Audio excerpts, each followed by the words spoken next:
For months now, Americans have endured sometimes long waits to get tested for the coronavirus.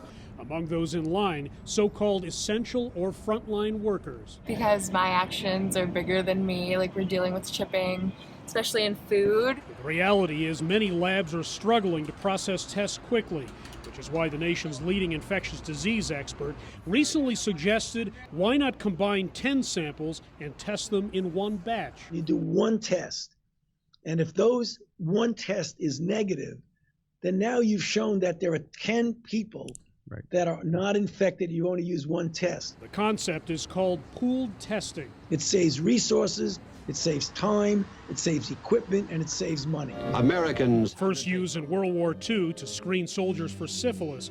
Pooled testing can help labs conserve precious testing supplies.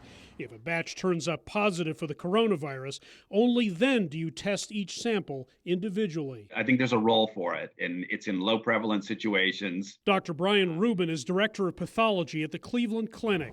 He says pool testing works best in populations with a low risk of disease. It's almost not worth the effort in virus hotspots. It doesn't make sense to pool those specimens for me because every pool is going to be positive, and you'll have to deconstruct every one. What's more, the more samples in a batch, the more the pool becomes diluted.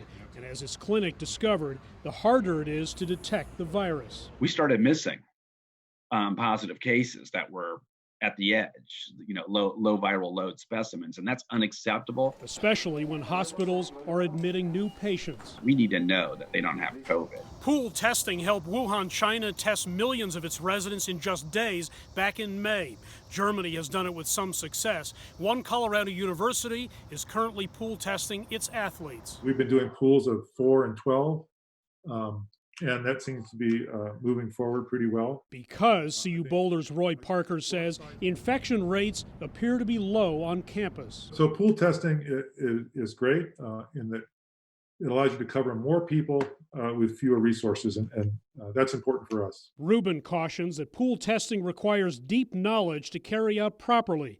He's not as enthusiastic about it as Fauci. I have a lot of respect for Tony Fauci. He's an amazing man. I look up to him so much, yet he's not a tester. A serious national testing strategy that protects vulnerable populations. Rubin says that's what's really needed. Hendrik, Sybrandy, CGTN, Denver.